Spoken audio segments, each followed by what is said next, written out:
Hi everyone, Mr. Armitage here, and today we are writing a two-column proof to prove that this segment here, EF, is parallel to this segment here, CG. Now we're given some information already, fortunately. So let's go ahead and get that written down. Okay. So the couple of pieces of information we are given is that the segment CA is parallel to the segment ED. Okay, and looking at that, we can see CA is parallel ED right there. Okay, excellent. Okay. We are also told that the measure of FED, that angle there, is 45 degrees, as well as the measure of angle DCA is 45 degrees. They are the same. So I'm going to go ahead and write that out, that information is given. That is our reason. Now, on this diagram, I'm just going to go ahead and mark that these angles here are 45 degrees because those were the angles. And now we need to figure out where to go from here.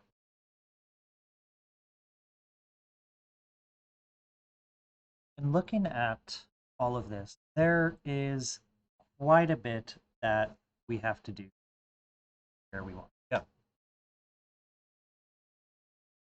So let's spitball a couple things.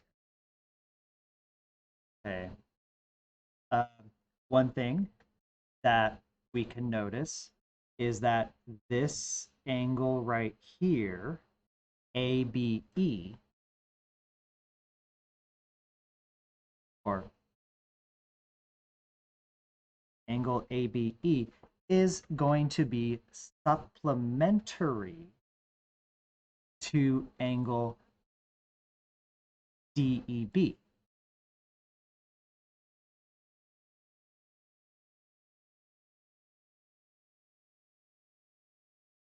For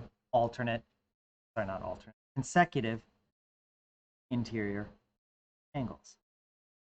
Or sorry, not complementary, supplementary.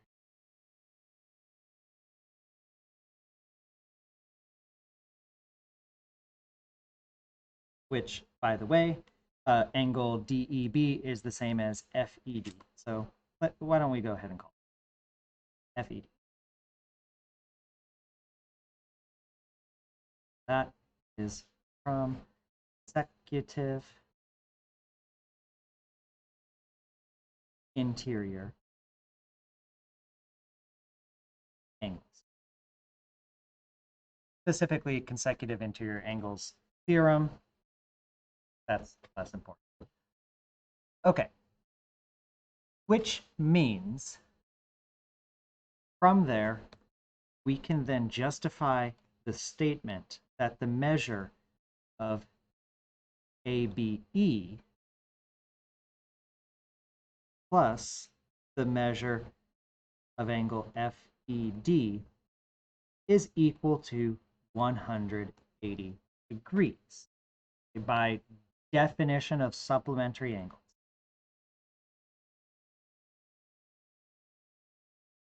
Great. Okay. From there, we know that FED is 45.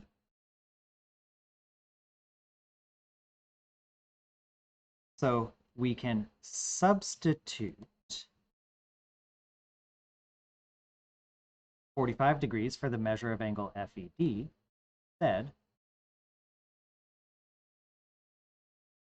And then, of course, we will get the measure of angle ABE as being equal to 135 degrees by the subtraction property of equality. So let's go ahead and give that. Substitution property of equality lets us replace the measure of angle FED with 45 degrees. And then here we just have these fraction. Property of equality. Great.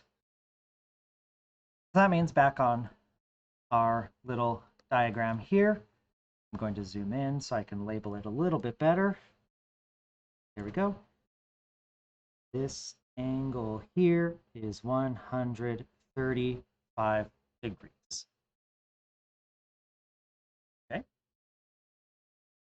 Now, I hope you can see that off the bat, that means this angle here is also going to be 135 degrees because they are vertical angles.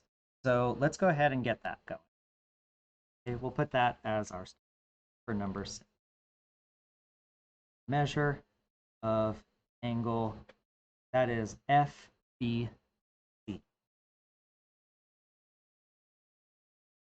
135 degrees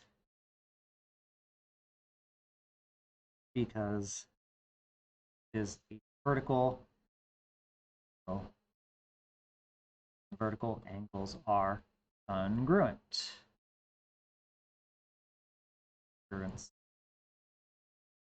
There we go. Okay. Which means that, well, from here we know a couple things. Okay? Just from purely an addition standpoint, right? We know 135 degrees plus 45 degrees equals 180 degrees. Okay, that's just simple addition. Wrong color.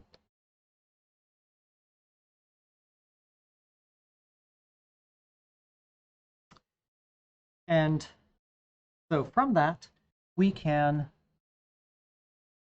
replace a couple things. Okay? We can substitute a couple things. For instance, the measure of angle FBC, we can substitute for 135. For 45 degrees, we can substitute the measure of GCA, because that was given to us already. That still equals 100. So reason 8 is going to be substitution property of equality.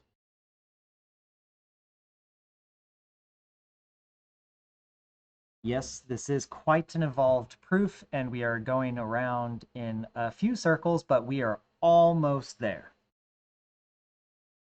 Okay, next step. Once we've shown that the measures of angle FBC and GCA are 180 degrees, that means that FBC is supplementary to angle GCA, right? FBC is supplementary to GCA. So these are supplementary angles.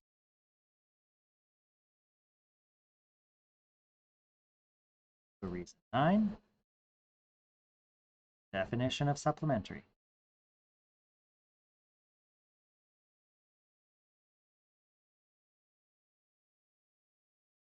Now, finally, for the coup de grace, final step.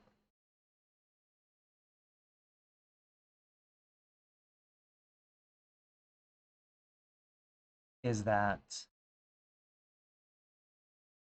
we look here,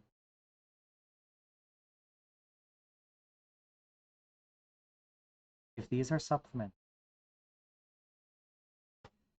they are consecutive interior angles if we assume that AC is the transversal, in a sense. based on F and G going through. Which means, right, if we want to show that two lines are parallel and we have a transversal through them, if consecutive interior angles are supplementary, that means that these two lines have to be parallel. So that is the converse of the consecutive interior angles theorem. So consecutive